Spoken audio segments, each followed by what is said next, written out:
So they'll warm the car, and then Sébastien will go do his thing. Only time will tell, Dan, and we'll know in about 9-10 minutes or so. But I think that they came for one reason, and one reason only, is now Sébastien Loeb approaches the start line of what could be a new world record run. When we go to this inboard camera, you're going to hear the switching of the gears. You're going to hear the switching of the gears. You're going to hear the roar of the engine. You're going to watch it all live here. Everyone gathering around the monitors. What could be one of the fastest times ever to be conquered on Pikes Peak. And here we go. You're watching it live right now on Red Bull TV, redbull.tv. And around corner number one, that was where corner number one was so much trouble for Paul Dallenbach. And around number one, making it just fine. This is a live aerial shot right now coming down the course. Will this be the day that Sébastien Loeb sets a new world record on Pikes Peak in 2013 in the 91st running of the Pikes Peak International Hill Climb? As you're seeing it all live right now on redbull.tv. Obviously, we talk a lot about Sébastien, but this has really been a team effort. We have to look at the whole effort from start to finish, the preparation, the build out of this car, the testing, all the stuff that you don't see that goes into what could be an 8-minute showcase. So literally, as we have the whole team surrounding us here on our broadcast platform here at the base of Pikes Peak at start line, about 9,200 feet, everybody is intently watching as we are getting tremendous shots overhead. Absolutely.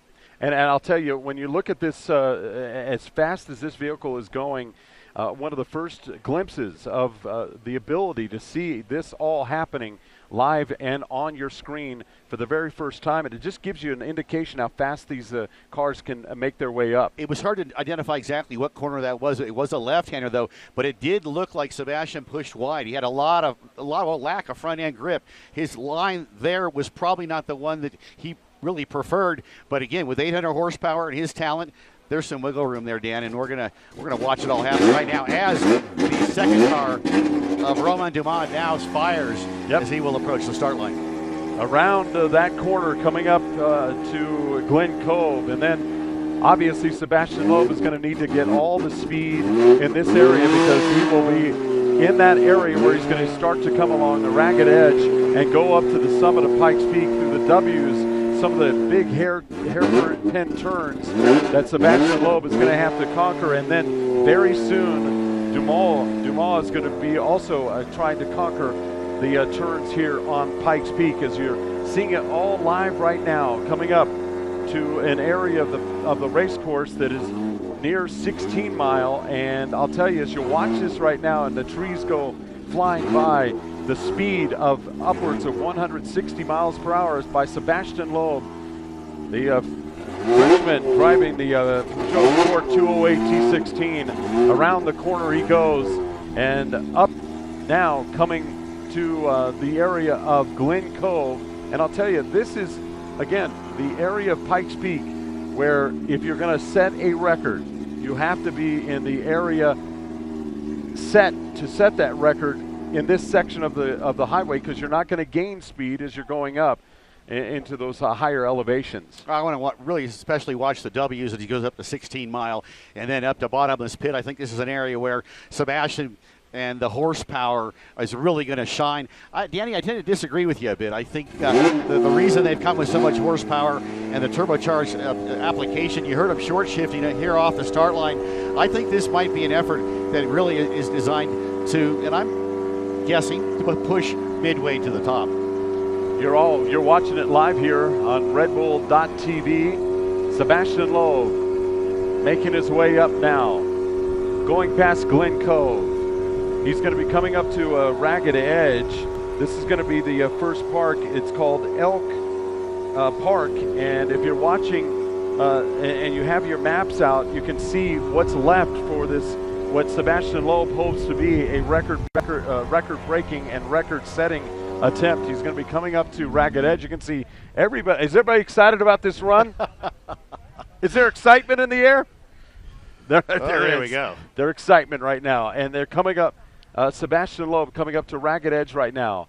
And as you see the turn around to get to Ragged Edge, this is when you're on this part of Pikes Peak, directly to the driver's right is the straight down the mountain, and he's coming up to the W's, which is he's either going to make it or break it in this area, Kurt. Well, it's my call, and he's heading up to an area last year where we had that big off by the Mitsubishi team, and a lot of guys don't like this area of the racetrack. We've not talked to Sébastien about this in particular, but as Roman Dumas now heads up to the start line here, Sébastien now heading up into the area where they had the big off with the Mitsubishi guys last year. And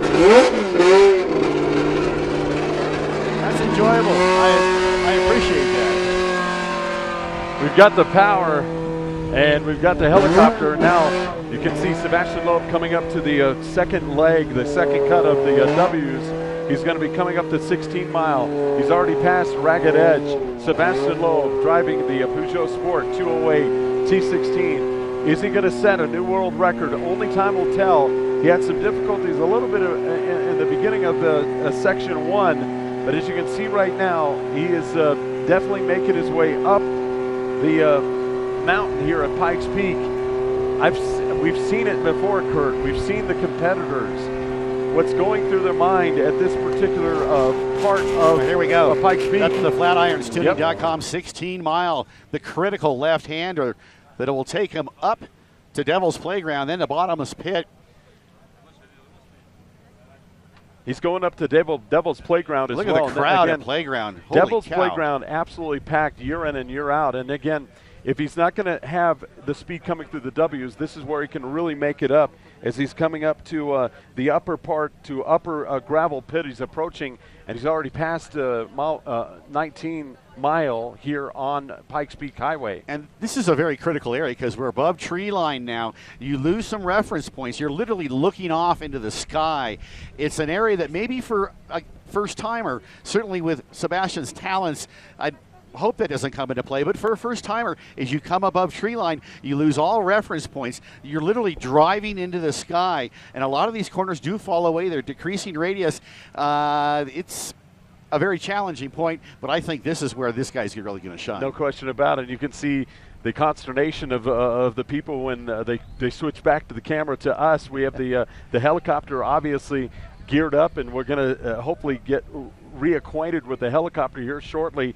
As the last check, he's going to be coming up to Gravel Pit, which is an area up on top of Devil's Playground where Sébastien Loeb is going to be able to reach some big-time speed through here. You can see there's not so much section of the highway that you have any danger on the right or left of going over the side of the cliff, and you can see that he is really picking up this big-time speed coming up as we're approaching the summit of Pikes Peak. He's going to be coming around Boulder Park up to Olympic. There's a couple of hairpin turns there, and then it's up to the summit.